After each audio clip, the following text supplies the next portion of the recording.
భూమిపుత్రుడు దేవరకొండ దుర్గాన్ని పాలిస్తున్న మత్స్యవల్లభుడనే రాజుకు వీపు మీద రాచపుండు ఏర్పడింది. ఆస్థాన వైద్యులు ఎన్ని చికిత్సలు చేసినా, మందులు ప్రయోగించినా పుండు మానలేదు. ఆ వ్రణం బాధతో మత్స్యవల్లభుడికి మనశ్శాంతి అనేది లేకుండా పోయింది. ఇక లాభం లేదని రాజు ఇతర రాజ్యాల్లో కూడా తన పేరిట దండోర వేయించాడు. దేవరకొండ మహారాజు మత్స్యవల్లభుడి వ్రణం నయం చేసిన వైద్యుడికి రాజకుమార్తె స్వాతిని ఇచ్చి పెళ్లి చేయటమే కాకుండా అర్ధరాజ్యాన్ని కానుకగా ఇచ్చి పట్టాభిషేకం చేస్తారు. ఈ ప్రకటనతో ఇరుగు పొరుగు దేశాల్లో పేరొందిన ఆస్థాన వైద్యులు ఎందరో దేవరకొండ వచ్చి మత్స్యవల్లభుడికి వైద్యం చేశారు. రకరకాల మూలికా పసరు వేసి కట్టుకట్టారు. అయినా వ్రణం తగ్గలేదు.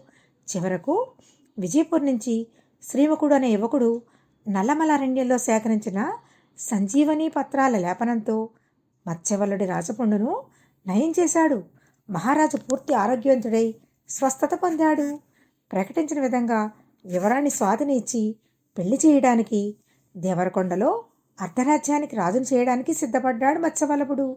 కానీ అందుకు శ్రీముఖుడు తిరస్కరించాడు.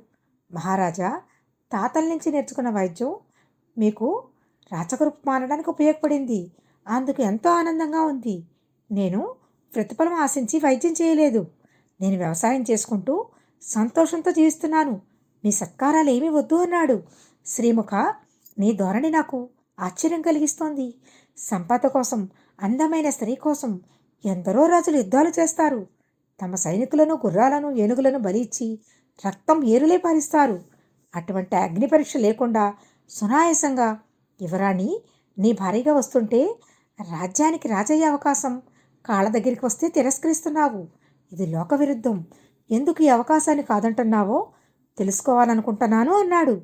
మహారాజా, మీరే చెప్పారుగా, రాజ్యం కోసం, అందమైన యువతుల కోసం రాజులు రక్తాన్ని ఏరులే పారిస్తారని.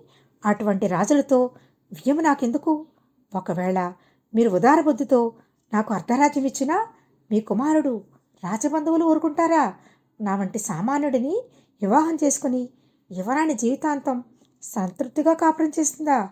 రాచరికం కత్తి మీద సాము. ఎప్పుడు ఇరుగు పొరుగు రాజులు దండెత్తి వస్తారో తెలీదు. భావమర్దులు, మేనమామలు అంతఃపురంలో కుట్రలు చేసి చంపుతారో తెలీదు. అటువంటి రాచరికపు జీవితం నాకు వద్దు ప్రభు. నేను భూమిని నమ్ముకున్న భూమిపుత్రుణ్ణి. నాకు ప్రశాంతంగా బతకడమే ఇష్టం అన్నాడు. దానికి మత్స్యవల్లభుడు సంతోషించి విలువైన కానుకలిచ్చి విజయపురికి పంపించాడు.